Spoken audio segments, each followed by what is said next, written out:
Bonsoir à tous. Ce soir, on accueille Lise. C'est parti. Lise. Salut Lise. Super. Hop, c'est parti.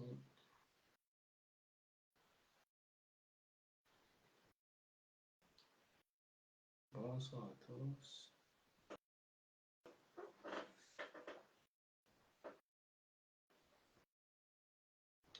Salut Caroline. J'espère que tu vas bien.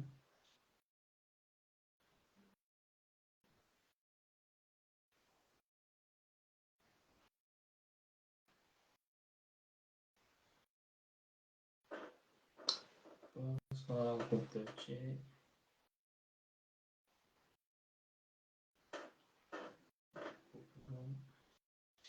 Alors Lise, est-ce que ça marche? Lise. Est-ce que ça marche? Allez, attends. On commence. Hop, Lise, c'est parti.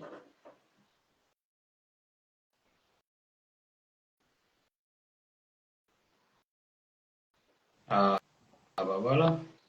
Bonsoir. Salut. Ça va? Bien? Oui, Ouais. tu m'entends? Ouais, je t'entends très bien. Et toi, Oui, tu très m'entends?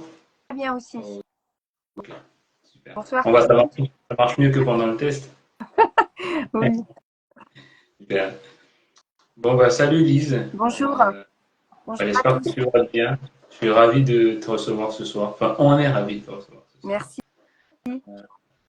Ok, donc groupe de tir, on vous entend. Super. Bonjour. Bon, bonsoir à tous. Bon, on va commencer. Je vais peut-être te laisser te présenter en quelques mots, comme tu veux. Ok. Alors, je m'appelle Lise Martins. C'est un nom de plume. J'ai 49 ans. Je suis mariée. Je suis maman de 2 filles. Une qui est infirmière et une qui est en classe de seconde. Voilà. Et j'ai toujours aimé écrire. Et j'ai sorti en mars 2024 mon dernier roman, donc c'est le deuxième, qui s'appelle Escale au Portugal. Super. Simple, efficace, concis, précis. Ok. Ok. Donc, j'ai entendu que tu as toujours aimé écrire. C'est ce que tu disais. Oui. Qu'est-ce que tu veux dire par là? Depuis Exact. quand? Mes premiers souvenirs d'écriture remontent quand j'étais en classe de CE2. J'étais dans une petite école de village à Pouilly-le-Fort et on avait une professeure qui, à l'époque, on avait cours le samedi matin. Ok. Et le professeur nous demandait d'écrire une histoire tous les samedis matins. Donc, le travail du vendredi au samedi, c'était d'écrire une histoire. Et j'ai le souvenir d'écrire des histoires très, très longues où mon imagination débordait et j'avais un fan club dans la classe qui me disait « Oh là là, mais elles sont trop belles tes histoires !» Donc, à chaque fois, voilà, c'était vraiment mes premiers souvenirs d'écriture. J'étais en classe de CE2. D'accord. Ok. Et donc, depuis ce moment-là, tu n'as jamais arrêté, quoi. Alors, non seulement je n'ai jamais arrêté, mais en plus, j'ai continué cette passion de transmettre puisque je suis professeure depuis 26 ans maintenant. Waouh. Waouh. Waouh. Et comment tu expliques, du coup, que malgré toute cette passion, tu n'en es qu'à ton deuxième livre? Ah oui, ça c'est vrai. Alors, tout d'abord, un livre, je pense que c'est pas quelque chose qui se fait comme ça, subitement. Alors, soit on a cette passion d'écrire, etc. Alors, moi, je pense que j'avais, comment dire, j'avais un complexe en fait. Je me disais, mais non, même si j'ai envie d'écrire, jamais j'arriverai à écrire un roman, c'est trop difficile. Et ce qui s'est passé, c'est que il y a eu j'ai toujours aimé, j'écrivais des petites chansons, des textes, j'aimais bien accompagner. Je suis très sensible à la production d'écrits des élèves. J'aime beaucoup les faire produire. Je leur dis toujours l'orthographe, c'est pas grave, mais c'est important de produire. Et ce qui s'est passé, c'est que il y a 11 ans, mon mari a fait une rupture d'anévrisme et il a failli y passer. Et pendant 2 ans, j'ai porté vraiment, vraiment la maison. Et au bout de 2 ans, j'ai fait un espèce de burn-out et mon médecin m'a dit euh, bah, soit vous vous occupez un peu de vous, soit vous allez droit à la catastrophe.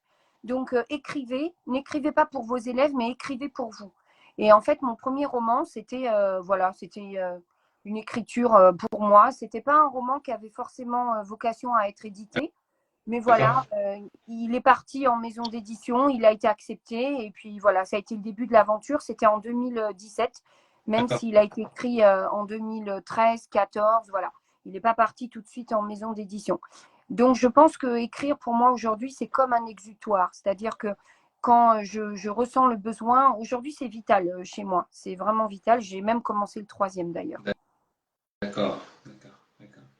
Alors, c'est vital. Ah, donc, on a bien compris que la temporalité n'a pas d'importance, en fait, finalement. Exactement. Je pense que quand on est prêt. Alors, par contre, entre le premier et le deuxième, j'ai fait une formation d'écriture parce que je sentais bien D'accord. que j'avais j'avais envie d'écrire, mais je pense que parfois il faut arriver à se dire bon bah ça je ne sais pas très bien faire, ça je ne sais pas très bien faire. Et j'ai fait une formation d'écriture qui m'a permis de mieux me structurer et de D'accord. mieux m'encadrer dans le cadre du deuxième roman. Et il est enfin en tout cas, il est beaucoup plus abouti que le premier. Les premiers retours sont très positifs parce que voilà, il y a un attachement certain autour des personnages parce que j'ai vraiment travaillé sur mes personnages. Je voulais, en fait, ça a été simple. Hein. J'ai écrit la plus grande partie de ce roman pendant les vacances. J'ai laissé mon mari et ma fille au Portugal. Je suis rentrée en France. J'étais juste avec mon chien et chez moi et j'ai écrit non-stop pendant 11 jours. Et j'avais l'impression en fait d'habiter avec mes personnages. J'avais l'impression qu'ils étaient autour de moi et qu'ils vivaient complètement la vie que je leur donnais dans le livre en fait. Mhm, mhm. Et ça, tu penses, est-ce que c'est une conjecture à la fois de l'éloignement de tes proches, la solitude, le fait de se retrouver avec soi-même? Quel est le déclencheur? Parce qu'au final, je veux dire, tu n'as pas écrit différemment de ce que tu faisais avant. Euh, Pourquoi ce moment-là est différent des autres? Parce que quand je commence à écrire, j'ai besoin d'y aller. J'ai besoin de temps. Et malheureusement, je manque souvent de temps parce que j'ai un emploi du temps très Mhm. chargé. Et le fait de laisser mon mari et ma fille en vacances, je me suis dit, voilà, là-bas, ils sont bien. Ils profitent de leurs vacances et moi, je vais profiter de m'occuper de mon livre. Et c'était vraiment ma priorité parce qu'après, à la rentrée scolaire, il y aurait eu les élèves et je savais que ça serait fichu pour avancer le livre, même si j'ai continué. Et voilà. Et en fait, c'était mon moment à moi. Et je pense sincèrement qu'il y a un moment donné, il faut oublier un petit peu ce qui se passe. Alors après, quand j'ai du bruit autour de moi dans la pièce et tout, c'est absolument pas gênant pour écrire le roman. Mais là, je savais que pour produire, j'avais déjà hein, le plan d'élaborer. Il fallait vraiment rentrer dans le vif de l'action et dans l'écriture. Et, euh, et en fait, c'est dur ce que je vais dire, mais quand mon mari et ma fille sont rentrés, je leur ai dit oh là là, mais c'était trop, trop bien. Et ils m'ont dit, mais t'as même pas eu de vacances? J'ai dit, mais non, mais moi, mes vacances, c'était vraiment le fait de. C'était écrire mon livre et mais ça a été un bonheur d'une intensité d'écrire ce livre. J'avais vraiment à cœur de l'écrire parce qu'en plus, je voulais rendre hommage à mes racines au Portugal. Et en plus, j'arrivais du Portugal et j'avais l'impression d'être complètement connectée au Portugal et d'être connectée à ma vie, à mes personnages. Ça a été que du bonheur, cette écriture. J'ai eu l'impression que c'était une délivrance presque. C'était vraiment, c'était le moment. Voilà. On le ressent, hein. Ça se ressent.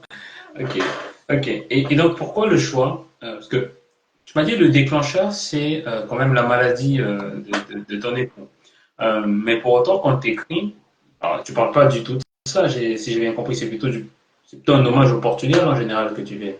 Oui, alors je n'écris pas, j'écris pas ma vie, je raconte pas ma vie. D'ailleurs, les gens qui me connaissent, je leur ai bien dit que c'était pas ma fiction, mais bon, vous savez, tu sais comme moi que dans un roman, on retrouve toujours une part de l'auteur. Bien Et, sûr. euh, en fait, moi, je suis quelqu'un de très positif dans la vie. Je travaille dans deux associations. Je travaille pour l'école à l'hôpital. Je donne des cours bénévoles à l'hôpital le mercredi. Et je travaille aussi pour une association. Je fais partie d'un comité d'enseignants pour une association d'enfants en décrochage scolaire. Et moi, je suis extrêmement positive et bienveillante avec les élèves. Et j'avais D'accord. à cœur, en fait, de le transmettre dans mon livre. C'est-à-dire qu'en fait, euh, que ce soit dans mon premier ou dans mon deuxième roman d'ailleurs, j'ai une héroïne qui va pas très bien, qui est un peu perdue. Mais en fait, mon objectif en tant qu'auteur, c'est de lui dire que voilà, malgré les coups durs, malgré la vie, la vie, il y a toujours une façon de réussir et d'y arriver. Et en D'accord. fait, c'est ce que j'ai fait un peu avec le premier roman, parce que le premier roman, c'était une histoire d'amour triangulaire. Hein. C'était Christine, une jeune femme qui était perdue entre deux amours. C'était plutôt axé sur ces trois personnages. Et comme elle était directrice d'école, on l'accompagnait sur toute une année d'école. Tandis que là, en fait, l'héroïne, c'est une jeune, déjà elle a 26 ans, elle part au Portugal suite à une tromperie de son petit copain son fiancé, avec qui elle doit se marier d'ailleurs prochainement. Et D'accord. elle se retrouve dans un milieu qu'elle ne connaît pas. Elle va chez sa meilleure amie. Et finalement, c'est un retour aux sources pour elle parce qu'elle se retrouve dans un tout petit village, comme plein de petits villages qu'il y a en France, au Portugal, en Espagne, dans n'importe quel pays. Elle est parisienne. Hein. Donc quand elle arrive là-bas, bah, finalement, elle est confrontée à elle-même, à sa vie. Et en fait, au départ, elle galère beaucoup. Et petit à petit, eh ben, grâce à ses amis portugais et à tout le groupe. J'ai énormément de personnages dans ce livre qui arrivent un petit peu les uns après les autres, mais il y a toujours un petit noyau dur, notamment Anna, sa meilleure amie, et Roméo et Alex. Donc Alex, c'est le futur mari d'Anna, parce qu'ils vont se marier un peu plus tard dans le livre. Ok. Et il y a également Roméo, et Roméo va jouer un rôle très important pour elle, évidemment. Ils ont vécu une enfance jusqu'à l'âge de 10 ans ensemble, mais ils ne se supportaient pas en fait. Ils étaient en confrontation directe. Et puis bah là, elle le retrouve, donc forcément, les retrouvailles sont plutôt froides. Voilà, il y a plein de choses qui vont arriver. Alors, je ne vais pas spoiler, hein, parce que le but, c'est pas de spoiler, mais en tout cas, l'objectif, c'est, une fois qu'on a posé ce livre, c'est de se dire, alors déjà qu'on s'attache aux personnages et qu'on se dise, bah, les personnages ont avancé. Et puis surtout, je voulais faire découvrir le Portugal. Donc en fait, on rencontre d'endroits du Portugal, alors des connus, comme par exemple Lisbonne, Belém, Cascais, l'Algarve, mais on découvre aussi des lieux un petit peu plus secrets qu'on ne connaît pas forcément. Et mon objectif, c'était de faire rentrer le lecteur dans la vie des personnages, mais de les emmener aussi en voyage. Et c'est pour ça que le livre s'appelle Escale au Portugal, d'ailleurs. Ah, ok, ok, ok, ok, ok. Ok, tout y est, tout y est.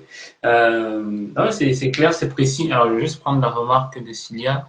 L'écriture semble être une thérapie pour l'auteur à laquelle je souhaite beaucoup de courage et une grande réussite. Merci Cilia pour ta remarque. Merci. Ouais, c'est vrai qu'en fait on le ressent, hein, on ressent, même si tu essaies de le masquer, tu essaies de le masquer, ce côté thérapie, parce que si on a une thérapie, si on a besoin d'une thérapie, c'est qu'il y a des soucis.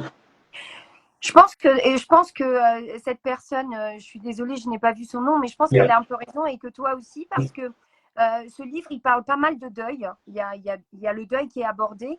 Et en 2019, j'ai perdu ma mère et on s'y attendait pas du tout. Et ça a été un choc d'une grande, grande violence pour toute la famille. Et je pense que normalement, ce livre aurait dû être écrit à cette époque. Et en fait, je n'y arrivais pas. Et je pense que ce livre m'a voilà, c'est encore une thérapie. Voilà, je sais que voilà, je me dis qu'elle est là-haut. Elle aurait été très fière comme elle était fière pour le premier. Et tu as raison, je pense que l'écriture, c'est aussi une forme de thérapie. Bien sûr, bien sûr, bien sûr. De toute façon, on écrit toujours pour une raison, et puis après, les raisons sont multiples, hein, et il y a des gens qui écrivent par récréation, ça leur fait plaisir. Il y a des gens qui écrivent pour soigner les autres, d'autres pour se soigner eux-mêmes. Mais il y a toujours une raison très profonde. Je pense que tu peux pas passer 2 ans, 3 ans à écrire un roman juste par plaisir. Ce n'est pas possible. C'est tellement difficile, on le sait, c'est tellement difficile. Tu passes par 10 000 réécritures, 10 000 réflexions. Tu peux pas être motivé juste par le plaisir en fait. Tu vois, il y a toujours un petit côté, comment dire, une petite énergie profonde en fait qui sommeille dans les gens. Alors parfois c'est inconscient. Parfois les gens savent pas trop pourquoi ils le font, mais quand tu creuses, c'est souvent voilà, c'est souvent soit des douleurs. Alors moi j'aime bien dire que c'est souvent dans la douleur qu'on raconte des plus belles histoires. Tu vois. Je sais pas si en étant tout le temps heureux, tu peux vraiment aller chercher la précision, aller chercher le détail dans les émotions. Parce que je pense que le bonheur, enfin, je pense que tout ce qui est beau, tout ce qui est joyeux, est peut-être moins complexe que ce qui est difficile. Tu vois. Et puis quand c'est joyeux, on arrive à en parler spontanément, alors que Mm, quand on écrit, c'est plus profond. mm, Donc mm. oui, oui, oui, oui, c'est une forme de thérapie. C'est marrant parce que je ne m'étais pas posé la question, mais vous êtes déjà les troisième ou quatrième à m'en parler, donc effectivement, ça doit se Bah, ressentir. bah, en fait, ouais, quand tu parles, ça se ressent, en fait. Ça se ressent, tu mets du cœur, ça s'entend, en fait, dans les mots, et on se doute, du coup, que le livre, il va être dans la même tonalité, tu vois. Alors, moi, je suis quelqu'un d'hypersensible. Hein, voilà, il y a une catégorie de gens hypersensibles. Mhm, Et en fait, j'ai la faculté de ressentir les émotions assez facilement des gens. Et parfois, c'est pas forcément des choses qui se sont produites chez moi. mhm. Euh, Moi, par exemple, bon, à mon âge, j'ai 49 ans, donc j'ai pas mal d'amis autour de moi qui sont décédés de cancer ou d'autres choses. Et ça m'a fait un gros choc. Et en fait, bon, leur perte m'a beaucoup anéanti, mais ce qui m'a fait le plus de peine, c'était finalement les émotions des gens qui restaient. Et j'avais l'impression de les ressentir comme si c'était voilà, ma propre mère ou ma propre fille ou ma propre. Et c'est vrai que nous, les hypersensibles, on a cette faculté de ressentir. Et très souvent dans mes livres, des fois, on me dit, mais ça t'est pas arrivé. J'ai dit, mais un auteur ne raconte pas forcément ce qui lui est arrivé à lui. Mais comme j'ai cette faculté de ressentir les choses, Bien bah, sûr. finalement, j'arrive à le transmettre enfin, assez facilement. Oui, je pense que j'ai une écriture en tout cas, les retours que j'ai eus, ils me l'ont dit que c'était une écriture sensible. Hein, donc voilà, j'essaye en tout cas. Voilà, j'ai plus de facilité à écrire ce qui est difficile, ce qui est dur, Bien plutôt ce qui est joyeux. Finalement, ce qui est joyeux, mais j'y arriverai un jour. sûr. Voilà, j'en suis aux prémices. Bien sûr. Je pense que, ouais, je pense que écrire sur le joyeux, c'est pas ce sur lequel tu réfléchis le plus, tu vois. Je pense que le joyeux est toujours très spontané, tu vois. C'est facile, c'est très expressif, alors que le difficile, bah, faut réussir à l'expliquer, à le transmettre, à pas non plus assombrir de trop le texte, parce que le but c'est pas que la personne en fait elle se dise, ouh là là, cette personne elle est dérangée, ou cette personne, le livre est trop triste, tu vois. Faut trouver le juste milieu. On peut Ça, raconter des choses tristes, mais un petit peu de lumière quand même, tu vois. L'exercice est beaucoup plus compliqué, je trouve. oui, Tu vois. oui. J'ai trouvé une nouvelle technique récemment. Je Mhm. l'ai testée et ça marche assez bien. J'ai pris deux pots, comme deux bonbonnières en fait. Et pour mon troisième roman là que j'ai commencé. Et en fait, ce qui se passe, c'est que je prends des post-it et j'écris des idées par rapport au plan et je le mets dans un des bocaux. Et dans l'autre, j'écris des choses qui m'arrivent à moi ou qui arrivent à mes proches, mais D'accord? qui sont assez drôles, qui sont assez drôles, qui nous font rire en fait. Ouais. Et, et je les écris, en fait, j'écris juste des mots-clés et je les mets dans ce bocal. Et là, quand j'ai commencé à écrire mon plan, etc., ben, j'ai ouvert ces deux pots et puis finalement, j'ai des anecdotes qui vont pouvoir se greffer comme ça, des anecdotes qui sont plutôt amusantes et qui font rire. Et parce que justement, je me dis, il faut que je trouve des moyens pour faire rire un peu les lecteurs, euh, sans forcément, voilà, c'est pas évident hein, d'écrire des choses comiques. Il y a des gens qui savent très bien le faire. Voilà. Et je me dis, bah voilà, j'étais en séance de dédicace et c'est marrant, j'ai croisé le matin même une ancienne maman d'élève D'accord? qui m'a dit, mais qu'est-ce que vous faites? Et je lui ai dit, bah, j'ai une séance de dédicace cet après-midi. Elle me dit, ah, mais je viens vous voir. Et elle me racontait une anecdote qui lui était arrivée à Paris. Et je lui ai dit, mais je peux me servir de votre anecdote? Et elle m'a dit, mais avec plaisir. Et voilà, et il y a une partie de cette anecdote qui va arriver dans le livre parce que c'était tellement drôle ce qui lui était arrivé. Et puis en même temps, Ouais. c'était touchant et énervant et triste. Voilà, je ne dévoilerai pas parce que ça Ok. sera dans mon prochain livre. Bien sûr, bien Donc sûr. voilà, et c'est une astuce pour trouver des idées parce que des fois, c'est pas forcément simple, mais voilà, j'aimerais bien faire rire un peu plus mes lecteurs. Ouais, ok, ok, ok. Et si on parle du Portugal, puisque ça revient quand même beaucoup. Quel est, voilà, d'où vient cet amour pour le Portugal? Pourquoi? Enfin, voilà, est-ce que tu peux nous parler de ce Portugal? Parce que tu en parles beaucoup. Bien sûr. Alors, donc, mes parents sont d'origine portugaise. Euh, Ok. donc, moi, je suis née en France et j'ai toujours été élevée dans cette double culture. C'est-à-dire que mes parents sont arrivés en France. Ils ont toujours travaillé comme des malades, on va dire clairement les choses. Ils ont d'abord fait une maison au Portugal. Ok. Et puis, par la suite, ils ont fait une maison en France. Ils ont fait construire. Et pareil pour le Portugal. Ce qui fait que quand on arrivait au Portugal, eh bien, on était dans les travaux. Hein. C'est peut-être pour ça d'ailleurs que j'adore les travaux, parce qu'on était toujours baignés dans les travaux. Et dans mon livre, je parle des travaux parce que moi-même, en ayant une maison actuellement au Portugal, ça m'arrive de faire des travaux avec mon mari aussi. Et du coup, mes parents, en fait, on a toujours voyagé entre ces deux pays. Mais il y a un truc que j'ai toujours aimé chez mes parents, c'est que mes parents m'ont toujours dit, tu as deux pays, tu as la France et le Portugal, et tu dois respecter, quand tu es en France, tu respectes la France, quand tu es au Portugal, tu respectes le Portugal. Et moi, alors, je ne vais pas mentir, on a des petites réflexions quand on arrivait au Portugal. Ah, les Français! Quand on arrivait en France, ah, les Portugais! C'était assez comique, ça. Mais moi, Excuse-moi, j'ai un petit problème. Je sais pas pourquoi ça fait que zoomer. Attends, excuse-moi, je t'ai coupé. Je sais pas pourquoi ça a zoomé subitement. alors, Ah, voilà. voilà. Désolé, Non, excuse-moi. non, mais je t'en prie. Ouais. Et donc, moi, je me suis toujours sentie intégrée. Et bon, moi, mes parents, quand ils sont arrivés, ils travaillaient beaucoup et on n'avait pas de moyens. Donc, j'avais deux refuges. C'était la bibliothèque et c'était l'école. Moi, j'ai toujours su que c'est l'école qui me sauverait. Donc, j'ai toujours beaucoup travaillé à l'école. En plus, j'adorais l'école. C'est pas comme si j'aimais pas ça. Moi, j'aimais vraiment l'école. Mhm. Et je savais que c'est l'école qui me sauverait. J'ai toujours dit, voilà, mes parents, ils sont d'un milieu ouvrier, modeste. Ils n'ont pas d'études. Mais moi, je sais que c'est les études qui me sauveront. Et du coup, je me suis toujours accrochée. J'ai toujours beaucoup travaillé. Alors, j'étais pas excellente en plus à l'école. Au contraire, il fallait quand même travailler très dur pour y arriver. Mais j'avais des notes correctes. Voilà. Et d'ailleurs, j'ai fait un bac technologique parce que j'avais une prof d'histoire géo qui me disait, mais si tes parents ils veulent que tu travailles assez rapidement, il fallait aider mes parents parce que mes parents ils avaient le crédit de la maison en France, ils avaient la maison au Portugal, c'était pas évident pour mes parents. Et du coup, j'ai fait un bac technologique qu'on appelle les bacs G2. Aujourd'hui, c'est STS, je crois. ST, non, je sais même plus quoi. STMG, voilà, c'est ça. Et, euh, et en fait, tout le monde disait qu'avec ces bacs-là, on ferait rien du tout. Et j'ai fait un DUT de gestion des entreprises et des administrations. Et puis après, j'ai bifurqué à l'université où j'ai fait une licence. Et après ma licence, j'ai fait mon master. Et voilà, je suis devenue professeure des écoles. Et donc, en devenant professeur des écoles, bah forcément, moi, j'ai travaillé très dur pour payer mes études, etc. Donc, je me suis retrouvée tout d'un coup un jour avec un vrai salaire. Et je me suis dit, bah voilà, j'ai atteint mon but. Je savais que je réussirais par l'école. Et, en fait, à un moment, mes parents, ils sont partis au Portugal. Quand j'ai eu 6 ans, on est tous partis un an au Portugal.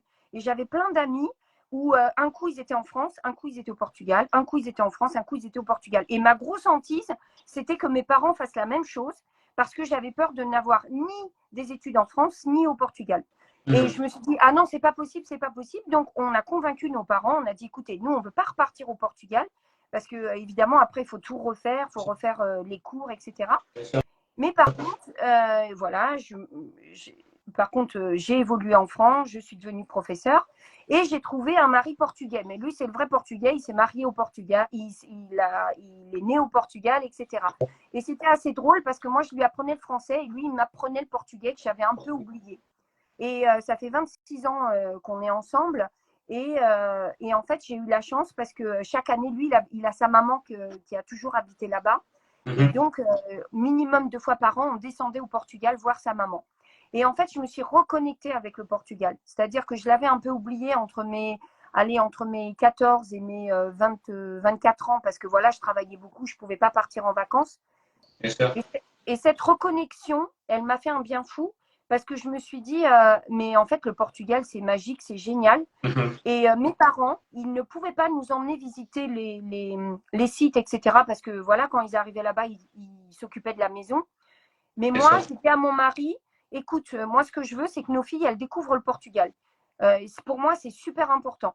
Donc, c'est ce qu'on a fait, c'est-à-dire on a fait notre petit. Alors, on a une toute petite maison sans prétention au Portugal, dans ce petit village je précise que tous les lieux qui sont dans mon livre existent réellement, hein, ils sont tous réels.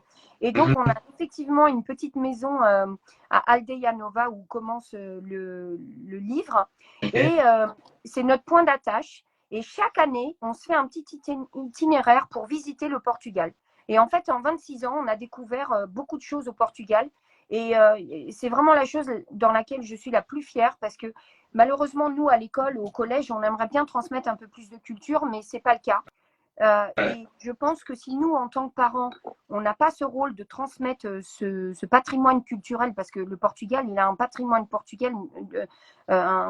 culturel d'une richesse, mais c'est extraordinaire. Hein. Et pour moi, c'était super important. Et mes deux premières lectrices qui ont fini mon livre, ce sont deux filles. Mes deux filles. Et la première chose qu'elles m'ont dit, oh, maman, avec ton livre, on a appris plein de choses. C'est génial. Et en fait, voilà, j'ai dit, voilà, moi j'ai transmis et je pense que nous, en tant qu'auteurs, il faut qu'on transmette. Ça, c'est primordial et c'est fondamental.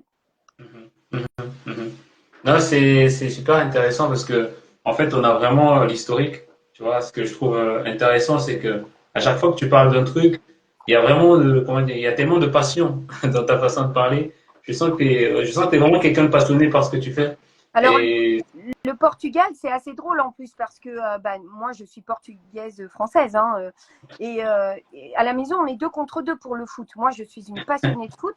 D'ailleurs, dans mon 3e livre, je vais parler de football et évidemment, je vais parler de Cristiano Ronaldo. Mais je suis passionnée de foot et je soutiens la France. Moi, c'est la France et ma fille aînée, c'est la France. Mon mari, c'est le Portugal et la petite, c'est le Portugal. Mais quand les 2 équipes sont encore en jeu, on soutient les 2 équipes. Par contre, quand elles se croisent, là, c'est le vrai dilemme.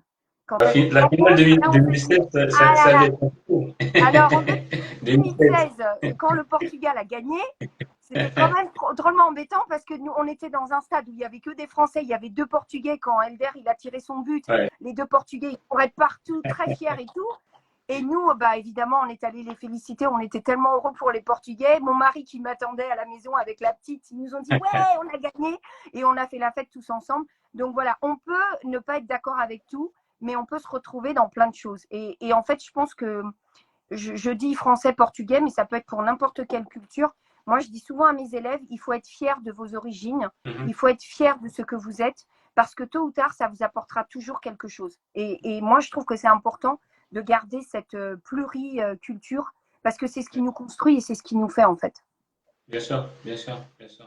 Et comme on dit, si tu veux savoir où tu vas, il faut savoir d'où tu viens. Exactement. Et d'où tu viens, c'est tes origines. Donc, et je suis tout à fait d'accord avec toi. Mais comme je t'ai dit une fois de plus, je trouve vraiment que tu as une façon très authentique de raconter les choses. Il y a beaucoup de cœur quand tu le racontes et ça donne envie en tout cas d'en savoir plus. Merci. Parce que c'est authentique en fait. Ça se voit que c'est pas une façade. C'est pas juste.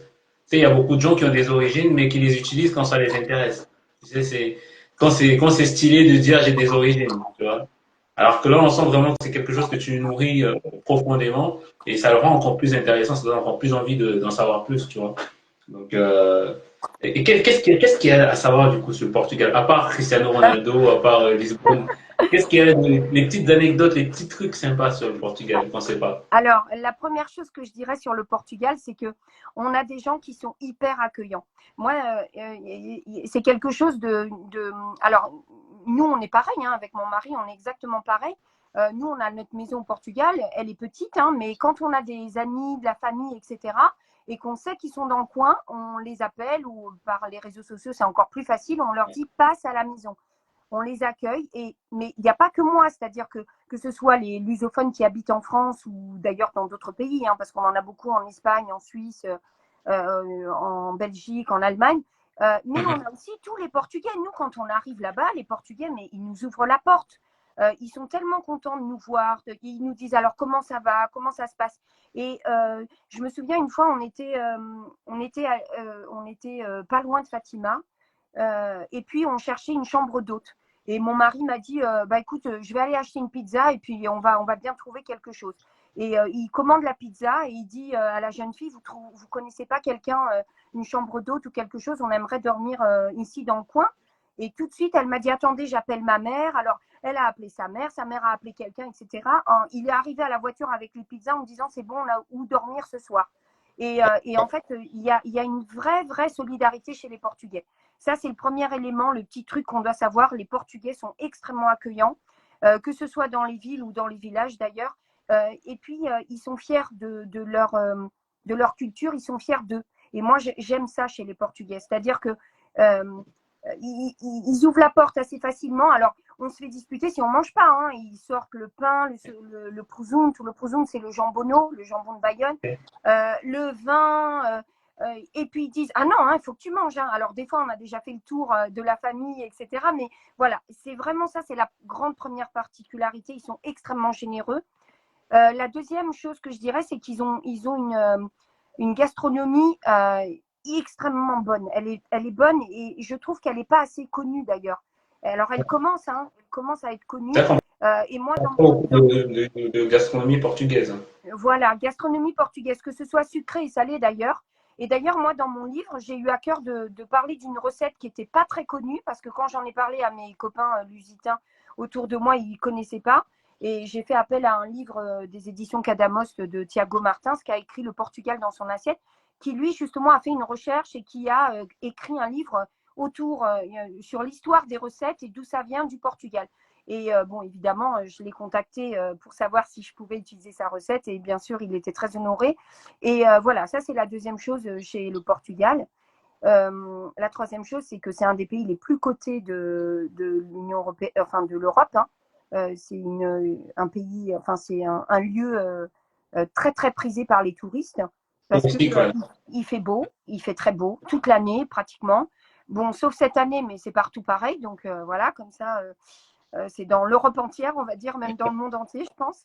Et en fait, je dirais aussi que, bon, là-bas, le SMIC, c'est pas le SMIC en France, mais quand on arrive, en fait, ça reste encore des vacances, même si depuis l'inflation et tout, ça a augmenté, ça reste quand même un pays où on arrive à passer des vacances correctes sans forcément dépenser beaucoup d'argent, même si on en dépense aussi parce qu'on aime faire vivre le Portugal. Voilà.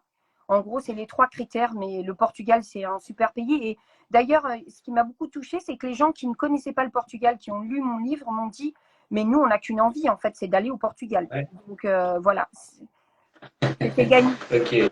C'était gagné pour le pari. Et alors, est-ce que tu as été à Madère? Non, alors à Madère, c'est très intéressant parce que j'ai mon petit frère qui Moi, je suis un fan de football. Cristiano Ronaldo, tout ça, c'est. Je suis un fan inconditionnel, donc je connais très bien Madère. Alors justement, comme cette année, je vais avoir 50 ans, avec mon mari, mon beau-frère et ma belle-sœur, on part au mois d'octobre à Madère. Et on s'est pris une semaine là-bas. Voilà. Donc, je vais écrire mon livre cet été. Je vais partir à Madère pour confirmer. Et ensuite, je retravaille mon livre pour rajouter des détails et pour. Mais j'ai vraiment à cœur de travailler, d'aller à Madère parce que voilà, moi j'aime beaucoup aussi Cristiano Ronaldo. Bon, j'avoue, mon chouchou maintenant c'est Mbappé depuis pas mal d'années, mais de toute façon, le chouchou de Mbappé c'est Ronaldo. Voilà. Donc on les retrouve et en fait dans ce livre-là, c'est vraiment un livre de femmes où on a beaucoup de femmes et c'est des femmes qui prennent un peu le pouvoir. Et dans ce troisième livre qui va se passer à Madère, eh bien là, je rends hommage aux hommes et c'est les hommes qui prennent le pouvoir, mais dans le bon sens. Voilà. Pourquoi cette scission? Pourquoi cette scission? Oh, c'était pas vraiment une scission, c'est que je trouve que alors c'est mon avis, mais c'est normal, je suis un peu féministe. Hein. Je trouve que, alors déjà j'aime bien quand l'héroïne est une femme. Je ne sais pas pourquoi, j'ai plus d'affinité quand c'est une femme. Et j'avais aussi à cœur, on est dans une société, mais c'est dans nos conscients, c'est dans notre conscience collective. Hein, la femme, elle est souvent ramenée à un statut de mère protectrice, celle qui accompagne les enfants, qui aide les enfants, etc. Et puis, on a aussi des femmes de caractère, on a des femmes fortes. Et puis, quand on nous donne l'opportunité, nous, on est capable quand même d'assumer nos rôles de maman et d'assumer un travail. Et dans ces livres-là, c'était important. Et puis, bon, il y a toute une histoire de deuil qui fait qu'il y a des femmes qui se retrouvent à devoir prendre les rênes et à gérer.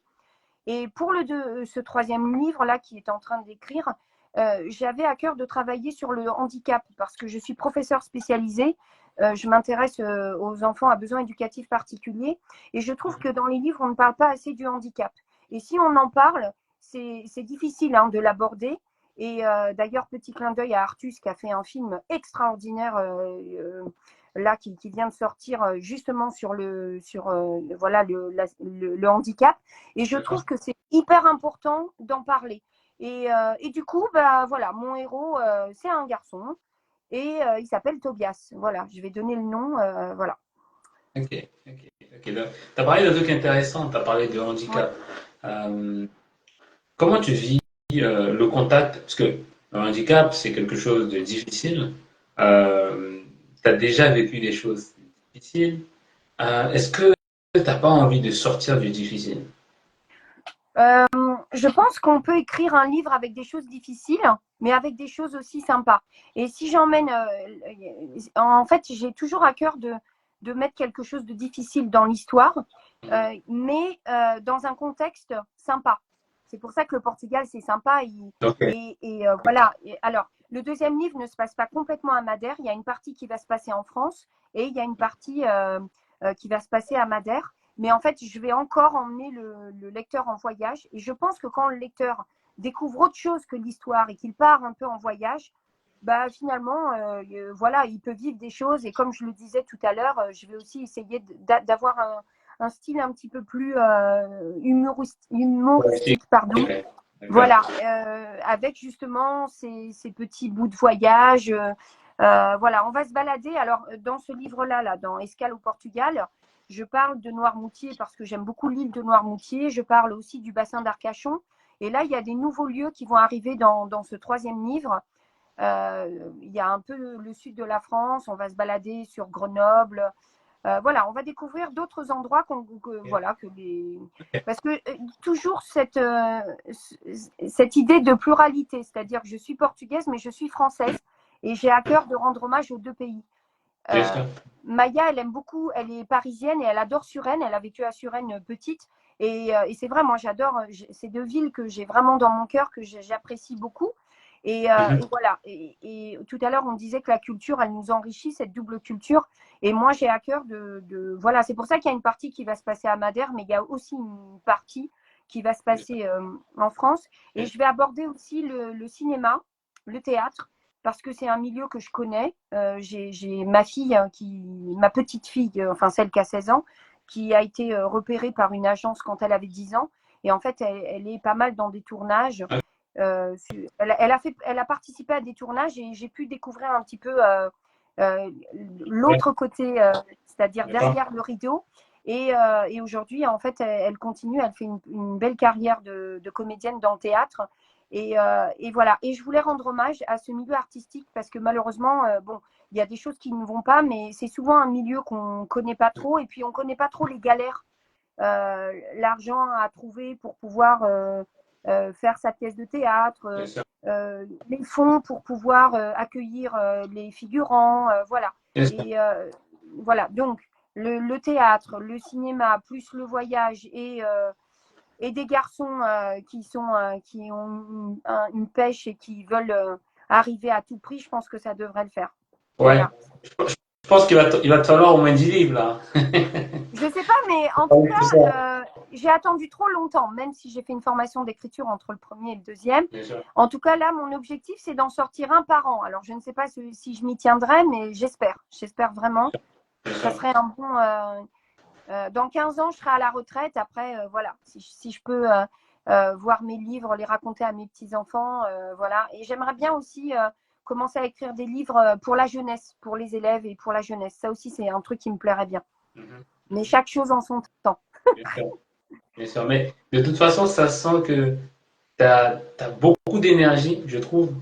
Je sens que tu as tellement à donner, en fait. Ça s'entend, tu vois, ça s'entend qu'il y a une volonté de ne pas perdre de temps, presque même une sorte d'empressement, quoi. Presque comme si tu essayais de rattraper un temps perdu, tu vois. Est-ce que c'est pas ça, finalement, toutes les années où tu n'as pas écrit, où tu n'as pas concrétisé sûrement des idées que tu avais déjà en tête? J'ai l'impression qu'aujourd'hui, tu es en mode, on va le faire, quoi. En fait, avant écrire, j'avais un complexe. Je me disais non, je peux pas écrire, je me sens pas, je me sentais pas légitime pour écrire. Mais maintenant, je me dis bon, forcément, il y aura des gens à qui mon livre ne plaira pas, mais il y a aussi des gens à qui le livre plaira. Et puis, à un moment donné, moi, j'écris pour transmettre. Donc, dès lors que j'ai intégré cette idée que pour moi, écrire, c'est transmettre, bah, en fait, je me dis, mais pourquoi je me mets des barrières? Et cette formation d'écriture que j'ai fait voilà, il y a quelques temps, et ben, elle m'a beaucoup aidée par rapport à ça. Parce qu'en fait, il n'y a pas de mauvais ou de. Il n'y a pas de mauvaise personne. Je pense que tout le monde est apte à écrire, mais il faut se donner les moyens. Et pour ça, c'est beaucoup, beaucoup de travail. Je pense que les auteurs me retrouveront là-dessus. Ça n'arrive pas comme ça. Il y a des moments, il faut savoir s'arrêter en disant, bon là, j'y arrive pas. Moi, j'ai aussi des moments où j'écris énormément et je lis moins. C'est le cas actuellement. En plus, là, je suis dans la promotion du livre. C'est encore plus compliqué. Mais j'ai aussi des moments où je lis parce que voilà, j'ai. Euh, et puis avant, je suis très passionnée par mon métier de professeur. Donc, mon métier de professeur, c'était ma priorité absolue. C'est-à-dire que je rentrais, il fallait que je prépare des projets, des cours, etc. Et, et en fait, là, je me suis dit, bah non, en fait, je suis professeur, ça fait 26 ans que je suis professeur, j'ai quand même une certaine expérience et il y a un moment donné, il faut aussi arrêter de vivre autour que des élèves, des professeurs. Et c'est aussi pour ça que c'est pour ça que bon, alors là, il y a Margarida qui a mis Suzette écrit avec beaucoup d'amour. Alors, Suzette, c'est mon vrai nom. Mais c'est pas grave, Margarida. Donc, j'ai un nom de plume, mais voilà, pour que les gens comprennent.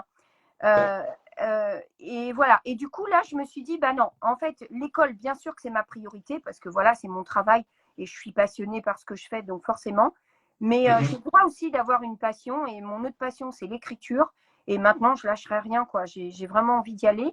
Et puis, non seulement j'y vais, mais en plus, mes élèves, je les incite vraiment à ça. C'est-à-dire que des fois, on fait une petite sortie, etc. Par exemple, mes élèves, ils ont un projet avec une maison de retraite. Une fois par mois, ils vont rencontrer les résidents. Et ben, dès qu'on rentre de la maison de retraite, je leur dis, allez, on fait un petit compte rendu de la visite, qu'est-ce qui s'est passé et tout. Alors, les ados, c'est dur, hein, on va pas se mentir, c'est dur de les faire écrire. Mais au début, c'était dur. Et puis maintenant, ils sont tellement contents. Ils se disent, oh ouais, finalement, c'est sympa, ces visites et tout. Et puis, ça a du sens pour eux. Ça leur permet d'écrire.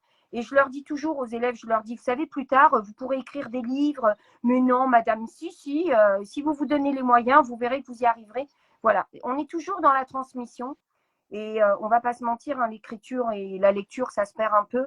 Pas tout le monde, heureusement, mais nos ados, il y a beaucoup d'ados qui lisent, heureusement, mais il y en a quand même beaucoup qu'on est en train de perdre avec les réseaux sociaux, qui scrollent sur leur téléphone. Et voilà, je pense que c'est important de transmettre cette partie-là. Bien sûr, bien sûr. C'est ton métier de toute façon. Je pense que tu le connais mieux que nous. Tu connais mieux les ados que nous puisque tu les as au quotidien. Mais oui, je te rejoins sur ce côté réseaux sociaux qui sûrement altèrent hein, à la fois le temps d'attention. Parce que du coup, on prend l'habitude de passer d'une tâche à l'autre, d'une application à l'autre, d'un post à l'autre. Alors qu'avant, voilà, avant qu'on avait un livre, il n'y avait que ça à faire. Donc, toute notre attention était sur la chose qu'on faisait en ce moment. C'est vrai que même nous, tu parles des ados, mais ça ne touche pas que les ados, ça touche les adultes aussi. Bien Et sûr. aujourd'hui, tu es sur Instagram, tu as une petite notification de Facebook, une notification de machin, c'est tout pareil, tu vois. Donc, c'est important d'avoir justement des gens qui continuent. Enfin, parce que la plupart du temps, on émet ce genre de remarques, mais très peu font vraiment des choses pour que ça change. Moi en premier, tu vois. C'est facile de dire, ah, il y a cette chose qui se détériore. Mais qui fait vraiment les choses pour que ça s'améliore? Il y a très peu de personnes. Donc le fait d'avoir cette initiative, le fait d'essayer d'encourager ces jeunes à lire comme tu fais, ou à écrire, je trouve ça très bien. Après, il y a des petites astuces. Moi, par exemple, je leur explique, moi, j'ai acheté une petite bannette, hein, je faisais ça avec mes filles et on continue à le faire. Et les filles, quand elles arrivaient du lycée ou du collège, bah, elles posent leur téléphone, elles prennent le goûter, elles vont faire les devoirs. Ensuite, elles ont droit au téléphone. Et puis le soir, avant de se coucher, elles déposent leur téléphone. Et parfois, nos ados, en fait, ils sont un peu perdus parce qu'on ne sait pas comment faire, etc. Et moi, je leur dis, par exemple, vous voyez, moi, quand je lis, j'ai pas envie d'être dérangée par mon téléphone, donc je le mets en mode avion. Et je leur dis, vous voyez, ça, c'est des petites astuces que vous pouvez faire le soir. Et je leur dis aussi, parce que beaucoup ne savent pas, hein, mais il faut savoir que la lecture, c'est la gymnastique du cerveau. Hein, donc, on leur dit, au même titre que vous faites de la gym pour être en bonne santé, pour que votre corps soit en bonne santé, bah, la lecture, parce que c'est vrai, la lecture, elle permet une relation en fait entre les processus cognitifs et, et c'est vrai que il y a comment dire je pense que les élèves, il y a beaucoup d'élèves qui lisent. Moi, je suis ravie parce qu'on fait beaucoup de productions d'écrits et des fois, on a des productions d'écrits, mais qui sont incroyables. Et on sent qu'il y a du vécu, on sent qu'il y a de la lecture, on voit les petites allusions à Harry Potter. Voilà. Donc, on voit quand même qu'on a beaucoup de lecteurs. Et cela, je m'en fais pas parce que je sais que c'est des enfants qui continueront à lire, etc. Et ce que j'essaye de raccrocher, c'est ceux qui soit n'aiment pas la culture, parce qu'on ne va pas se mentir, hein, il y a des enfants qui n'aiment pas la culture et qui n'y adhèrent pas, soit qui ont du mal à rentrer dans les livres. Nous, dans notre collège, on a de la chance parce qu'on a silence on lit tous les jours. C'est obligé. Après la récréation, ils ont 10 minutes de silence on lit. Et au début de l'année, évidemment, ils n'avaient jamais leurs livres. Donc moi, j'ai ramené des livres de la maison. Alors quand c'est les livres de la prof, alors là, oh là là, c'est les livres de la prof, donc ils en prennent encore plus soin. Et je leur dis, bah voilà, là, il y a les livres. Donc je ramène de tout. Je ramène des mangas, des Max et Lily. J'ai ramené la biographie le livre de Mbappé. Enfin voilà, j'essaie de ramener des choses différentes, des livres français, anglais, etc. pour avoir un maximum des magazines. Et puis, il y a le CDI, etc. Et voilà, l'objectif, c'est, parce que c'est nos futurs écrivains, finalement, c'est nos générations de demain. Donc, voilà, c'est important toujours dans la transmission. Et est-ce qu'il y a un lien entre le choix de ce métier et le métier d'écrivain? Tu as toujours voulu écrire, je pense. Euh, j'ai toujours voulu écrire, mais je ne trouvais pas le temps d'écrire. Comme, voilà, j'ai travaillé dur pour payer mes études, etc. Mais en tout cas, j'ai toujours aimé lire. Je me souviens que quand j'étais en sixième et en cinquième, la documentaliste, la professeure documentaliste me voyait tous les jours. Tous les jours, je lisais des livres jusqu'à 1, 2 heures du matin. Et je pense qu'inconsciemment, le fait d'avoir eu ces lectures, je savais qu'un jour je me lancerais, mais je ne savais pas quand. Et je pense qu'il y a des auteurs qui commencent très tôt. Moi, je suis des auteurs là sur Instagram qui sont très jeunes, je suis épatée par leur nombre de livres et je trouve ça génial. Je leur dis, oh là là, mais quelle joie, ça doit être une joie pour eux quand je vois 12, 13, 14 livres, je me dis, waouh! Et je suis impressionnée hein, parce que c'est pas si évident que ça d'écrire un livre, hein, c'est quelque chose de difficile. Et voilà, moi, mon moment, c'était là. Donc, voilà, c'était là. Et puis, j'espère à la retraite, hein, parce que dans 15 ans, je serai à la retraite si tout va bien. Et j'espère continuer ces livres-là. Mais je pense qu'il n'y a pas d'âge. Je pense qu'au moment où ça doit arriver, ça arrive. Et puis, voilà. Bien sûr, bah, le plus important, c'est la passion, de toute façon. Et quand elle est, si elle n'est pas encore assez mature, bah, c'est normal que tu ne ressentes pas, bah, que, comme tu l'as dit, c'est un besoin, certes, mais c'est tellement difficile que, je veux dire, on n'est pas tous capables d'assouvir nos besoins. Il y a des besoins, tu les as, mais malheureusement, tu n'as pas les armes pour les assouvir, donc tu es frustré jusqu'au moment où tu es capable de les assumer, et c'est là que tu te réveilles. Donc, comme tu as dit, il y a pas d'âge, hein, il n'y a pas d'âge pour ça, il faut juste être passionné par ce qu'on fait. Et donc, j'ai une question, c'est quoi ton style? Si tu devais définir ton style, c'est quoi? Alors, moi, j'ai toujours aimé, je ne sais pas pourquoi, mais j'ai toujours aimé les romans feel good. Mais j'aime bien Ok. la romance. Quand j'étais jeune, je lisais. Alors, bon, évidemment, j'ai fait les classiques, hein, comme tout le monde. Hein. Voilà, j'ai lu Les Rougon-Macquart, j'ai lu Les Misérables. Voilà, ça, c'est. Voilà. Après, j'ai eu. Quand j'avais 17, 18, 19 ans, il me fallait, franchement, avec les études, il me fallait des livres sans prise de tête. Donc là, j'étais plutôt romance, romance. Bon, à l'époque, il n'y avait pas toutes ces déclinaisons, la fantaisie, etc. Mais voilà, j'aime pas trop la science-fiction. Moi, je suis ou romance ou feel good. Ok. Et je me décris vraiment comme une auteure de feel good. Alors, j'aime bien la romance, mais c'est marrant. Le premier livre, j'avais fait un truc vraiment beaucoup plus romantique que maintenant. Là, je mets de la romance dans mes livres, mais c'est pas forcément la priorité. Voilà. Après, je trouve ça. En fait, moi, je lis tous les styles, sauf j'ai du mal. Alors, ça, vraiment, j'ai vraiment du mal. Je pense que c'est lié à mon hypersensibilité, mais j'ai vraiment du mal à lire les thrillers. J'arrive pas parce qu'en fait, quand je lis le cadavre etc., ben, je les imagine vraiment pour de vrai et ça m'atteint trop. C'est trop violent. Donc, je n'arrive pas à lire les thrillers. Mais les enquêtes policières, il n'y a pas de problème. Mais pas les thrillers. C'est vraiment quelque chose qui me, voilà, ça c'est rédhibitoire chez moi, mais sinon après je suis ouverte, voilà, j'aime bien découvrir en plus.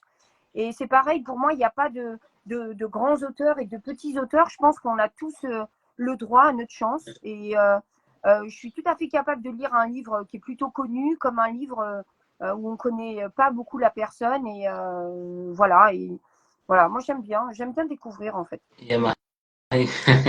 Oublie pas le harlequin. Voilà. Ah oui, alors ça c'est ma cousine.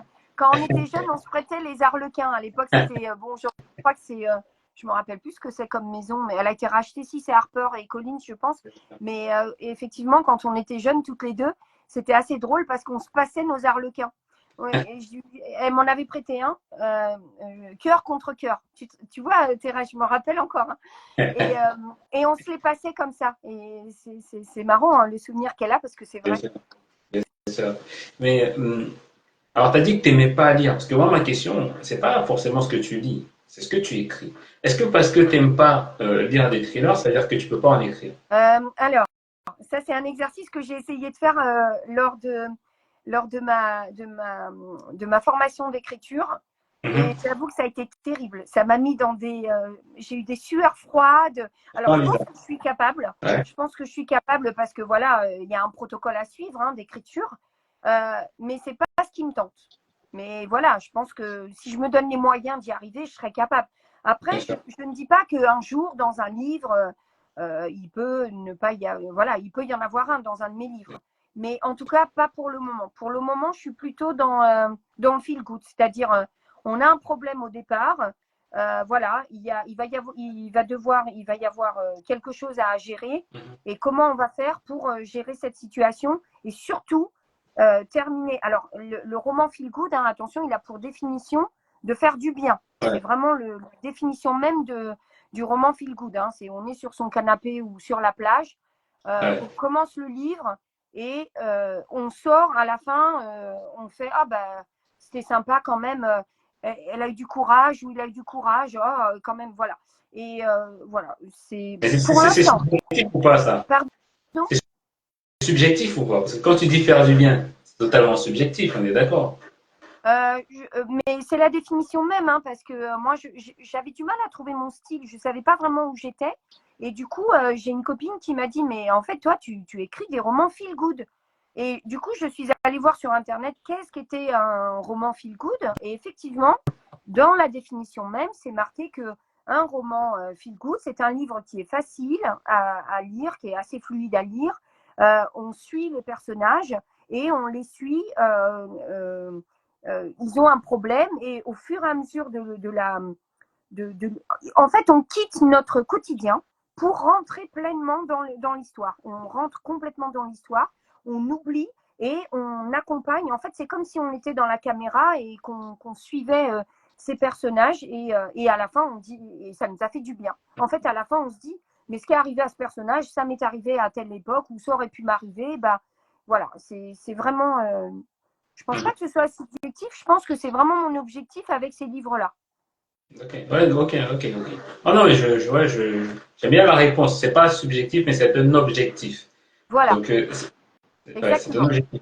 Parce qu'en fait, le truc, c'est que si tu me racontes une histoire triste, parce que quand je dis que c'est subjectif, dans le sens où tu vas me raconter une histoire, surtout que les tiennes, même si elles sont pas tirées de faits réels, elles sont inspirées de la réalité. Ça c'est sûr et certain. C'est encore une des caractéristiques du roman feel good. Hein. D'accord. C'est qu'en fait, c'est quelque chose qui peut arriver à n'importe qui, qui peut nous arriver.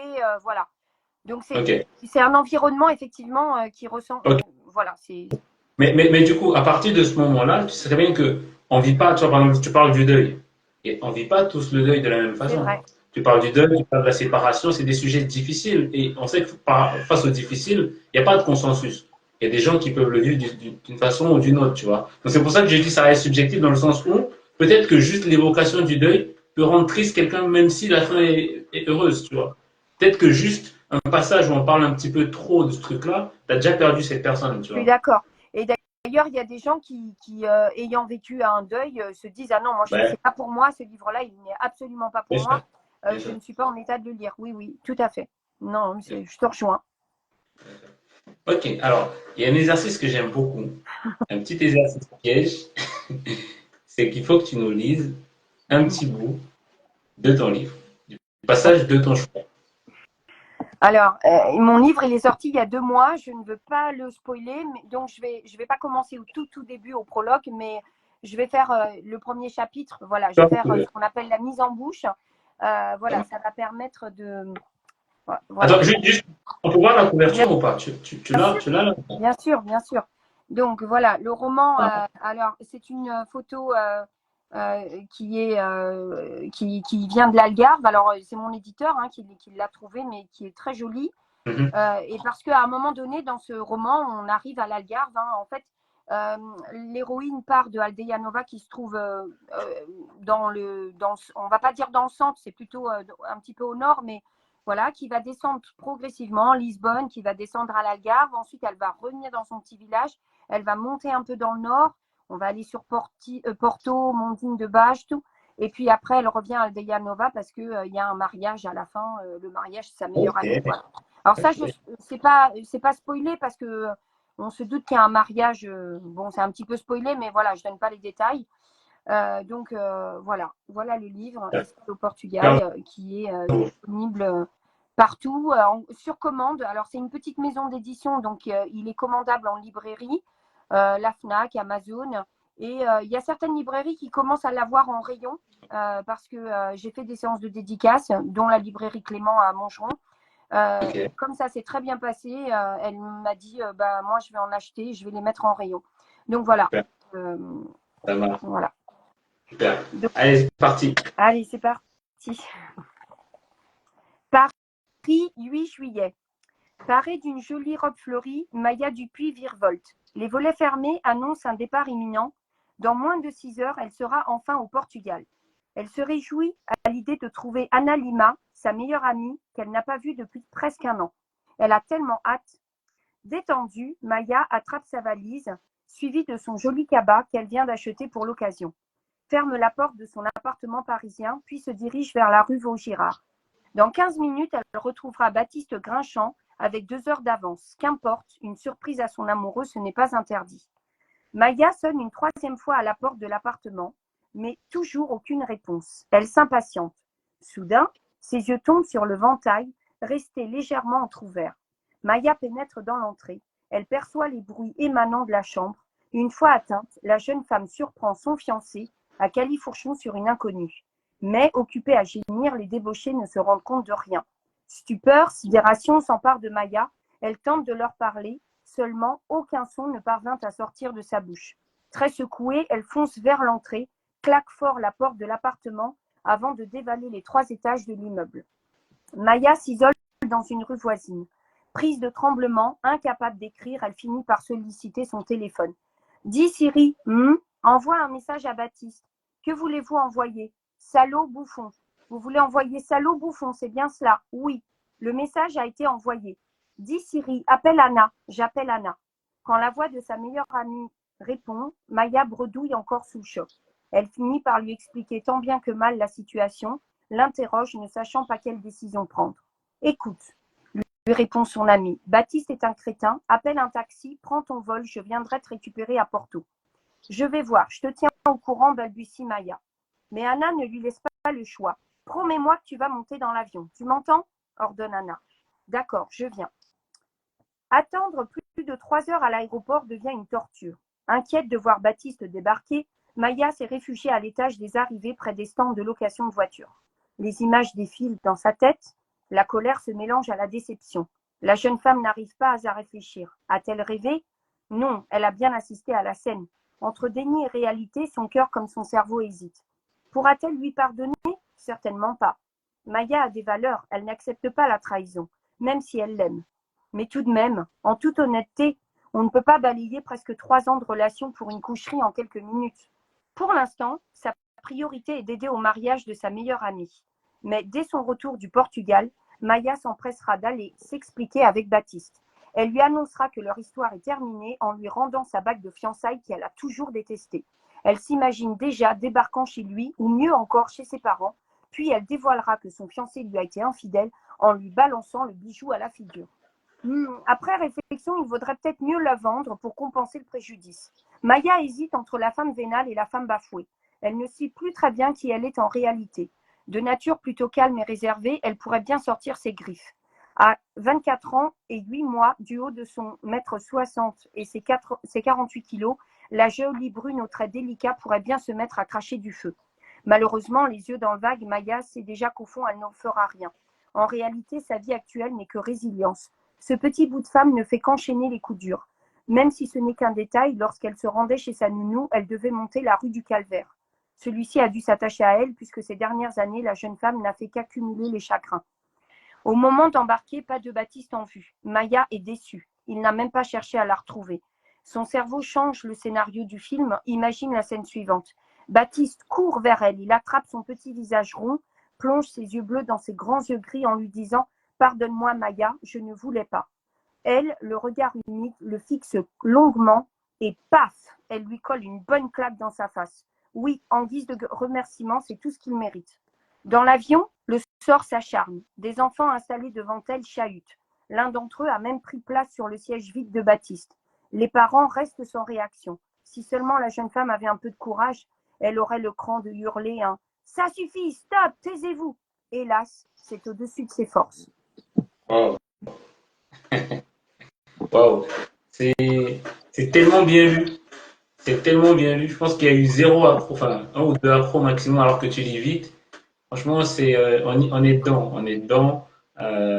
J'ai trouvé ça très beau. En fait, il y avait des montagnes russes à chaque fois. Tu vois, ce petit côté humoristique dont tu parlais, il y a un moment, je souris, et la minute d'après, je me dis, oh, c'est dégueulasse. Je trouve que c'est vraiment, les transitions sont vraiment très belles. Tu vois, on passe en fait de ce rire à cette tristesse, à la joie, à la tristesse en quelques vers, non, quelques phrases plutôt. Et très tentant, oui. Ah oui, bah, je suis d'accord avec toi, Lisa. J'ai trouvé ça très, très léger, enfin, léger dans la façon d'être raconté, mais en même temps, toujours des petites profondeurs, des petites phrases un peu tristes quand même. Ouais, j'ai trouvé ça très beau. J'ai trouvé ça très beau et ça donne envie de le lire. Franchement, c'est léger, ça se lit bien, c'est fluide et tu lis super bien surtout. Merci. Bon, après ça, c'est mon métier de professeur. Hein. Forcément, ça aide. Ouais, on a ressenti l'expérience là. Ça aide un peu, forcément. C'est la première fois que je lisais mon Ouais. livre, d'ailleurs, à voix haute, comme ça. C'est la première fois. C'est Ah ouais, écoute, on est ravis du coup que tu nous fasses cette faveur. Merci. Ok, donc bah écoute, c'est bien déjà parce que du coup ça, en fait, je trouve qu'il y a un rapport entre ce que tu m'as dit de ce que tu as envie de transmettre dans l'écriture et ce que tu as lu. Je trouve que vraiment on est aligné là-dessus. Il y a le voyage, il y a le thème du voyage qui est très abordé. Il y a cette joie qui est quand même là pour venir à chaque fois casser le côté tristounet. Donc ça c'est cool. Mais j'ai une question à te poser. Est-ce que finalement ce voyage, c'est pas ce qui t'a permis à toi de t'évader un petit peu de ta tristesse? Parce que tu parles beaucoup de voyage à chaque fois. Je pense que c'est difficile de se remettre du départ de sa maman. Mm. Pardon. Et elle me manque tous les jours. Et... Oh, Non, mais je vais y arriver. Et je vas-y, pense que. Ouais. désolé. Non, non, mais c'est pas grave, c'est pas grave. Ça me fait plaisir d'en parler. Mais ouais, je pense que c'est une façon de m'évader, de me dire. Et d'ailleurs, dans ce livre-là, il y a une partie dont je n'ai pas du tout parlé. Il y a une partie, comment dire, oh mince, spiritualité qui entre en jeu. Et en fait, Merci, c'est Lisa. en hommage à ma mère. En fait, il y a des petits clins d'œil, c'est-à-dire que bon, il y a des gens qui ne croient pas du tout en la spiritualité. Et il y a des choses un peu magiques, enfin magiques, qui relèvent de la spiritualité, qui rentrent en jeu dans ce roman. Mais en fait, je n'oblige pas le lecteur à y croire. C'est-à-dire que je donne la possibilité au lecteur de se laisser, d'y croire ou de ne pas y croire. Et à chaque fois qu'il y a des moments de spiritualité, je sais que ma mère était là. Et d'ailleurs, ça se voit parce que dans les remerciements à la fin, voilà, il y a aussi ce petit clin d'œil à ma mère. En fait, ce qui m'embête, c'est que elle savait que j'allais écrire sur le Portugal et elle était très fière de mes livres. Et ça m'a embêtée parce que c'était pas du tout attendu. Ma mère, elle était en santé, il n'y avait pas de soucis majeurs. Et quand on perd quelqu'un brutalement comme ça d'un arrêt cardiaque, bah en fait, ça nous interroge beaucoup. Et je pense que tu as raison. Je pense que j'ai écrit peut-être pour compenser cette perte. Oui. Bien sûr, bien sûr. Bah écoute, déjà, je suis désolé, hein, Non, c'était non, pas, mais voilà, le but t'inquiète n'était pas. pas Oh, d'aborder. il y a toujours, ah, tu sais, après je me reprends, etc. Mais c'est normal. C'est voilà, elle était. En fait, il y a beaucoup de choses que j'ai pas vécues avec ma mère et j'ai l'impression de les vivre parce que j'ai l'impression qu'elle est présente autour de moi, voilà, régulièrement. Mhm, Mais voilà, il y a des choses que j'aurais aimé partager avec elle et je sais que ça sera pas possible. mhm. Et peut-être qu'à travers les livres, bah, c'est une façon pour moi de lui rendre hommage et j'ai l'impression qu'elle était là, qu'elle était très présente et qu'elle m'accompagnait régulièrement.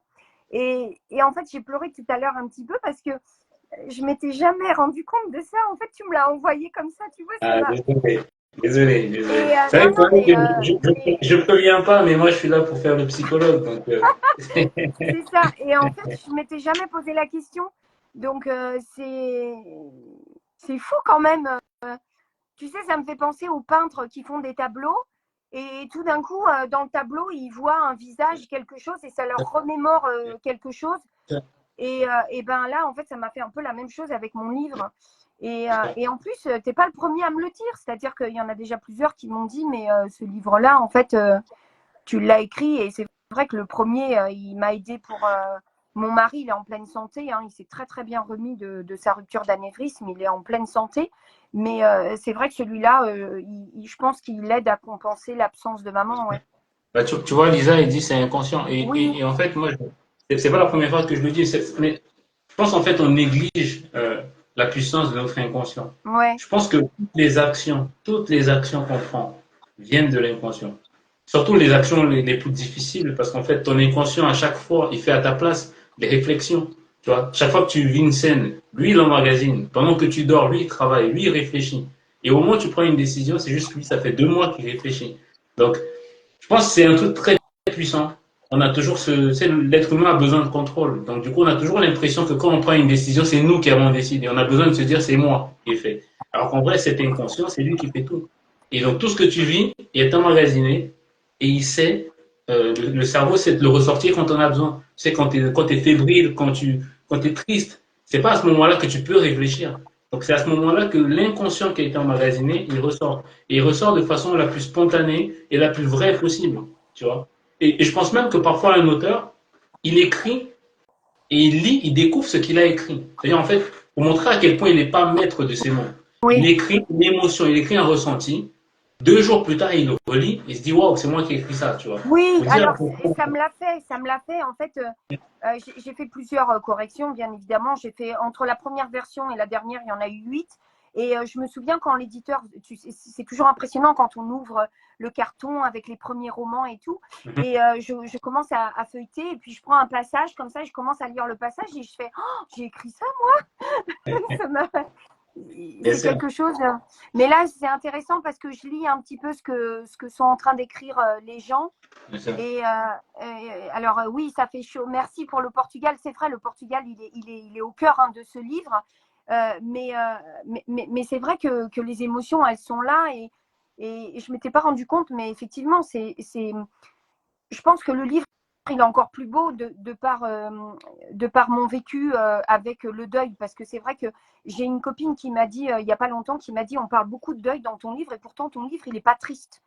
Et j'ai dit, Pas, ah pas bon. du tout.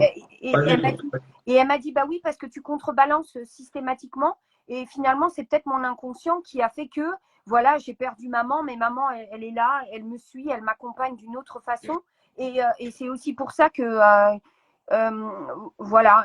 Mais c'est bien, j'ai appris plein de choses ce soir. Bien sûr, mais pour moi, les vrais artistes, c'est ceux qui, en fait, les vrais artistes, c'est ceux qui sont capables de, en fait, de faire les choses sans faire exprès. Tu vois. C'est pas, j'ai envie d'écrire un truc comme ça, non, c'est juste, je vais écrire et je sais même pas ce que ça va être.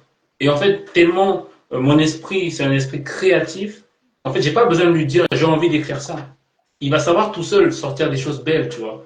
Et je trouve justement dans ce que tu as lu, le côté alternance entre triste, machin, j'ai trouvé ça très beau. Parce que vraiment, ça m'a pris, tu vois. Ça m'a pris dans le sens où je commençais à me dire, ouais, ça commence à être triste. Et à chaque fois, il y a la petite blague. Mais pas trop lourde. Tu vois, c'est pas une blague lourde. C'est pas un truc grossier, tu vois. C'est tout le temps léger. Et la minute après, hop, c'est triste de nouveau. Et ça, j'ai trouvé ça vraiment très beau. Et je pense pas que tu le fasses volontairement. C'est juste, tu contrebalances en fait. Quand tu es triste, bah, tu racontes des choses tristes, mais tu sais qu'il faut garder espoir, faut pas être trop triste non plus. Et du coup, ta plume s'adapte, tu vois, simplement. Et c'est vrai que quand j'écris, j'ai pas l'impression de réfléchir énormément puisque, comme je te l'ai dit, hein, j'étais toute seule à la maison juste avec mon chien et j'avais mon mari et ma fille qui étaient restés au Portugal. J'ai pris un billet d'avion, j'ai vraiment négocié ce billet d'avion pour rentrer plus tôt. Et en fait, c'était comme un besoin, quoi. C'était comme s'il fallait y aller. Mon ordinateur chauffait. Parce que je me souviens, j'avais fait un mardi toute la journée et j'ai fait la nuit de mardi à mercredi. Et mercredi, vers 2 heures de l'après-midi, j'ai dit non, mais allez, là, c'est pas raisonnable, il faut vraiment que tu ailles dormir un peu. Oui, Lisa, c'est l'inspiration, exactement. Mais j'ai l'impression que c'est non seulement l'inspiration, mais c'est comme si c'est mon inconscient qui m'emmenait, quoi. Il m'emmenait où il voulait m'emmener finalement. Et des fois, c'est même les personnages qui m'embarquaient parce que j'avais l'impression qu'ils étaient avec moi tout le temps. Bon, après, je l'ai terminé en décembre parce que après, moi, je suis professeure, donc il fallait. Ma priorité, c'était l'école, la rentrée, etc. Donc, j'essayais d'écrire entre minuit et 2 heures du matin le plus régulièrement possible et le week-end. Mais vraiment, j'ai dû écrire les 20 premiers. Alors, moi, j'aime bien faire des chapitres très courts. J'aime pas des chapitres longs, démesurés. Et je crois que j'ai dû en 10 jours écrire les 30 premiers chapitres comme ça non-stop. Bon, après, je me suis aussi beaucoup documentée sur les lieux culturels parce que je ne voulais pas écrire n'importe quoi. Donc, j'ai fait beaucoup de recherches, j'ai croisé des sources. Voilà, je voulais, ok, on parle du Portugal, mais on n'écrit pas n'importe quoi sur le Portugal. Et c'était aussi important de me documenter. Et c'est ça qui m'a fait plaisir parce que mes filles, elles m'ont dit, mais maman, on a découvert plein de choses sur le Portugal. Même si on est allé sur les sites, tu nous as rajouté des éléments. Et c'est vrai que c'était important pour moi. Et c'est quoi, alors, du coup, tu as parlé de promotion. Tu as dit que tu étais en pleine Oui. promotion. Euh, c'est quoi, en quoi ça consiste cette promotion? Est-ce que ça va, est-ce que ça se passe bien? Est-ce qu'elle est à la hauteur de tes attentes? Puisque, bah, quand on met autant de temps à écrire quelque chose, inconsciemment ou consciemment d'ailleurs, on a quand même envie que ça se concrétise. On a envie que les gens découvrent cette histoire. On a envie qu'elle soit lue par le maximum de personnes. Donc, qu'est-ce que tu fais concrètement pour ça? Est-ce que tu es contente de ça? Alors, moi, j'ai une particularité, c'est que bon, je gagne bien ma vie en tant que professeur, donc j'ai toujours scindé mes deux activités, c'est-à-dire que en cours, mes élèves ne savent même pas hein, que j'ai. Alors, ils savent que j'ai écrit un livre, mais ils connaissent pas mon nom de plume, etc. Voilà, c'est vraiment deux activités que j'ai complètement séparées. Alors, bien sûr, moi, même si j'ai une petite maison d'édition, j'ai à cœur de promouvoir mon livre parce que, comme tu le disais, quand on écrit, on a envie de le transmettre et il faut le faire connaître. Moi, j'avoue que je suis plus écrivaine, enfin auteur que commerciale, hein, donc c'est très difficile et je pense qu'il y a beaucoup d'auteurs qui peuvent me rejoindre là-dessus. C'est pas du tout évident de se vendre. Mais comme j'avais déjà écrit mon premier roman et que j'avais fait pas mal, alors ma maison d'édition, en plus les éditions à Maltais, m'accompagnent là-dessus aussi. Hein, elles font un gros boulot par rapport à l'accompagnement. Et comment dire, j'ai repris mes contacts d'avant. Et puis là, il y a eu une nouveauté, c'est que le premier roman ne parlait pas du Portugal. Mais là, il y a le Portugal. Et en fait, Instagram, c'est assez incroyable parce que j'ai des lusophones qui sont venus vers moi. Le premier qui est venu vers moi, c'est Português de France, qui est très connu. Hein, il a 22 000 abonnés.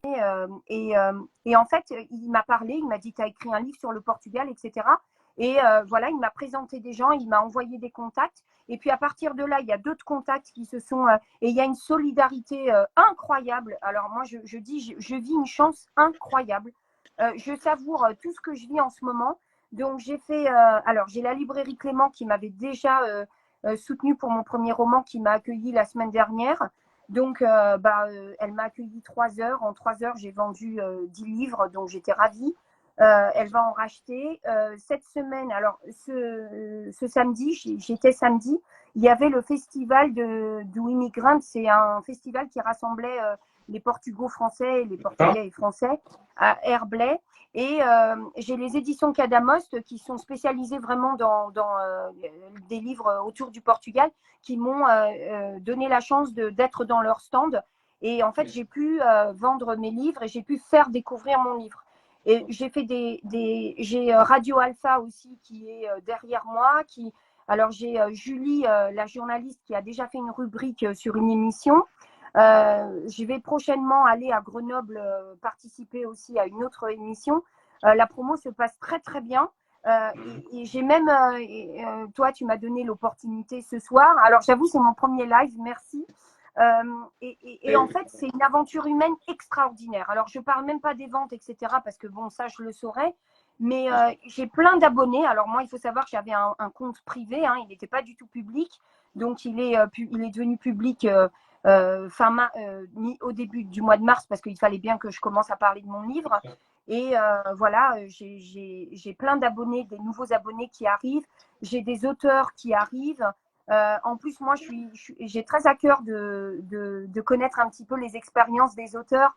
Donc, j'hésite pas à parler en message privé avec ces jeunes auteurs ou des auteurs un peu moins jeunes. J'ai Coralie Jeanne qui vient d'écrire un roman extraordinaire qui s'appelle « Et si tu revenais ?»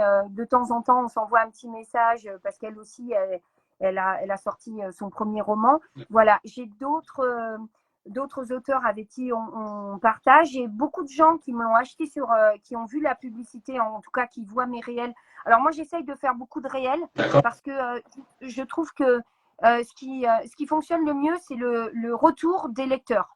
Et moi, j'ai la chance, j'ai créé un groupe privé, en fait, sur WhatsApp, où j'ai des lecteurs qui viennent me donner leur ressenti. Et ensuite, je fabrique des réels et je mets leur retour. Et en fait, je trouve qu'il n'y a rien de plus vrai et rien de plus gratifiant pour un auteur quand on a les retours des lecteurs. Et d'ailleurs, quand c'est des hommes, c'est pas du tout les mêmes ressentis que quand c'est des femmes, donc j'adore. Donc, je fais des réels, je fais des stories. Et je vis une super aventure humaine. Et ce week-end, j'ai même eu la chance. Alors, j'ai un mari qui était aux petits soins, qui allait nous ravitailler au festival parce qu'il y avait 50 000 personnes samedi et 50 000 dimanche. J'étais pas dimanche. Et il a parlé avec la sœur de Cristiano Ronaldo qui s'appelle Elma, qui est adorable. Et il lui a dit, mais allez au stand, ma femme, elle voudrait vous offrir son livre.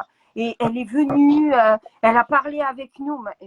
Mais voilà. Et en fait, que ce soit des journalistes, j'ai des journalistes, Tony, Léa, Julie, Edouard, enfin j'ai plein de gens autour de moi j'ai Couressant Louisiton, j'ai Patricia apprendre portugais, enfin je vais en oublier parce que j'en ai tellement qui me suivent et qui m'accompagnent que je m'excuse si je les oublie, mais voilà, j'ai une grosse communauté autour de moi.